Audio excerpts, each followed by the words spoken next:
Башкирии продолжают гореть леса на площади более 2000 гектар. И невзирая на опасность, многие спешат стать волонтерами и отправляются в горящие леса и горы. К чему нужно быть готовым, что взять с собой и во что одеваться, если вы решили стать добровольцем, волонтером, расскажет наш гость в студии. У нас в гостях Динар Азатович Салихов, заместитель начальника государственного казенного учреждения противопожарной службы Республики Башкортостан. Доброе утро, Динар Азатович. Здравствуйте, доброе утро, дорогие зрители. Да. Смотрите, озвучены некоторые цифры, да, сейчас были, что порядка 2000 гектар. Как это все-таки ситуация? Вот пошла она на улучшение или все-таки все еще идет на ухудшение с пожарами? Ну, на сегодняшний день, учитывая погодные условия, количество пожаров, их угроза заметно снижена, чем, допустим, было буквально 2 недели назад, когда стояла очень жаркая погода, засушливая, особенно в тех муниципальных образованиях, где был стоял 5-й класс пожарной опасности. Но 5-й класс пожарной опасности, он складывается из-за погодно-климатических условий, это один показатель, с 1 по 5 самый максимальный. Ну и также по составу лесов. Хвойный, лиственный, тоже определяется от пород деревьев, растительности, определяется пожарная опасность. Хвойные лучше горят. Хвойный тоже наиболее опасный представляет, ну и погодные условия. Тот момент, когда хорошо горят, это плохо. Да. И только есть такой. Слушай, 5 класс это прям самый опасный, да, я так понимаю? Самый опасный класс, да. Слушай, ну можно сказать, что вот благодаря волонтерам, как раз таки тем людям, которые, да, неравнодушны к такой ситуации, вот сама ситуация с пожарами улучшилась? Благодаря волонтерам, благодаря местному населению, именно в тех населенных пунктах, где возникали крупные очаги лесных пожаров, именно лесных пожаров. Потому что лесные пожары не представляют определенную опасность, и они отличаются от пожаров техногенных. Техногенный пожарный населенный пункт, где требуется моментальное введение большого количества сил, то лесные пожары, здесь уже тактические действия по их тушению заметно отличаются. Здесь уже нужны специалисты именно работников лесного хозяйства. И уже когда размер пожара приобретает крупные масштабы, здесь уже привлекаются все силы, которые есть на этой территории. Здесь нужно привлекаться и противопожарные подразделения населенных пунктов, привлекаются организации, где имеется тяжелая техника, привлекается при руководстве органов местных властей, обращается уже к организациям, чтобы привлечь волонтеров. То есть, когда уже основные работы проводятся специалистами, которые знают тактику тушения лесных пожаров, организуют работу по созданию условий, чтобы лесной пожар дальше не распространялся, защитные полосы, так называемые минерализованные полосы создаются при помощи тяжелой техники. И когда уже очаг локализован, необходимо вот проходить дотушивание. То есть внутри очага, и здесь уже нужны людские ресурсы. Допустим, когда пожар, еще говорю, конкретизируешь, крупные пожары, создают угрозы его распространения населенным пунктам, здесь без помощи людских ресурсов большой концентрации не обойтись, к сожалению.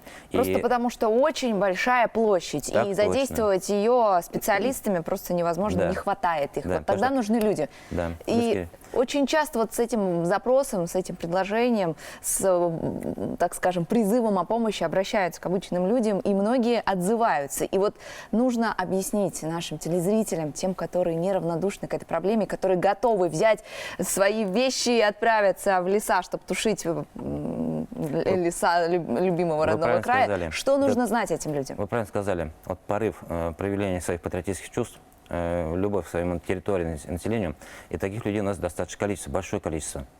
Вот волонтерское движение, у нас, которое не только в тушении пожаров участвует, а во всех социальных значимых событиях, которые и волонтерское движение, у нас и Центр республиканский волонтерского движения и молодежных инициатив. Это в структуре Государственного комитета по молодежной политике, где волонтеры, желающие участвовать в таких социально значимых мероприятиях, могут зарегистрироваться, есть определенные, там пройти по ссылке, анкета заполнить, и при необходимости могут участвовать в таких мероприятиях. А в тушении вот, лесных пожаров, ландшафтных пожаров, когда требуется, да, привлекается волонтерское движение, в возрасте это люди от 18 до 55 лет. Понятно, что какого-то обязательного медицинского профессионального обследования не требуется, но тем не менее какие-то есть противопоказания, которые могли бы ограничить работу в тяжелых условиях. А работа в лесах, именно по тушению таких ландшафтных и лесных пожаров, это требует определенной подготовки. Да, физически. Просто нужно долго идти, нести тяжелое что-то. Тушить пожары в лесах. То есть есть какая-то специфика. Вот ты скажешь, что есть ландшафтные, да, это население техногенное и лесные. Вот сейчас особенно лесные развиты. Лесные пожары. Ну, тактика действия. Во-первых, все работы проводятся только в дневное время. Прежде чем провести какие-то меры по его локализации и дальнейшей ликвидации, надо провести разведку. то есть уже работники Министерства лесного хозяйства обозначают территорию, подъездные пути, состав, допустим, какую опасность вызывает именно растительности, горные условия, степные условия. Все это влияет на тактические действия. А И могу ли я, вот, допустим, отправиться тушить пожар в лес? Вот просто я. Вот прям в платье. в таком, Прямо вот сейчас. конечно, даже нужно, можно, но не в таком виде. Так, что нужно надеть? Элементарно, защитные средства. Это Это рабочая одежда. что-то плотное, Плотное. что-то, что плохо горит, желательно. И что не жалко заморать. Да. Да, Да, кстати. во-первых. Да. Дальше, защитная обувь. Это не туфельки, Ага. это может быть плотные кроссовки Кирзачи, спортивные, да, грубо говоря. сапоги, ботинки с высокими берцами, ну, средства защиты рук, элементарно головной убор. То есть в вы легких идете- беговых кроссовках пойти нельзя, они могут расплавиться там. Да нет, вас не направят Ну, на те участки, всё где есть же. высокое интенсивное сгорение. Нет, конечно. Можно и в кроссовочках, если вам удобно работать. Но лучше иметь какую-то защитную обувь, которой можно было и в грязи ходить. Более жесткая какая-то. И в грязи ходить, потому что вы идете работать не на асфальтовую площадку, а в лес, где есть и грязь. почва, грязь и так далее, и так далее. Что-то более Да, комфортное. и вы идете работать на грязную работу. Это очень грязная работа, поэтому средства защиты должны быть. Ну и с собой что иметь, соответственно? Ну, элементарные вещи, которые необходимы будут для бытового назначения. Спички, зажигалки, чтобы это, допустим, ну и продукты питания. Понятно, что волонтерское движение предусматривает для работы именно в таких грязных условиях. И Воды обязательно надо взять с собой. емкость для воды обязательно. Ну. И, соответственно, средствами для борьбы с огнем нам будет предоставлено. Да. Да, потому что есть определенные запасы инвентаря пожарного. И вы еще сказали средства защиты перчатки. Элементарные перчатки. Не Чтобы надо ватные не перчатки. натереть мозоли, Какие-то вроде бы чтобы не элементарные испачкаться вещи, сильно. но тем не менее о них нужно напоминать каждый раз. Друзья, еще раз давайте напомним. Госкомитет по молодежной политике, можно обратиться туда по поводу того, что... Зарегистрироваться в кассе волонтера, да. Все, хорошо. Друзья, вкратце, к сожалению, вот время всегда у нас лимитированное, вот так всегда не хватает, хочется много о чем поговорить, да. Но, Назар, спасибо большое о том, что вы отметили и рассказали, да, и снова напомнили. Вот, хорошего вам дня, отличного настроения, ну и, конечно же, чтобы это все скорее закончилось.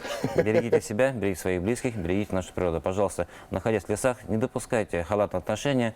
Костры должны быть определенно затушены, а в настоящее время у нас действует особый противопожарный режим. Это говорит о том, что в лесах в настоящее время ограничен доступ и не допускается разведение огня. Берегите себя, будьте здоровы.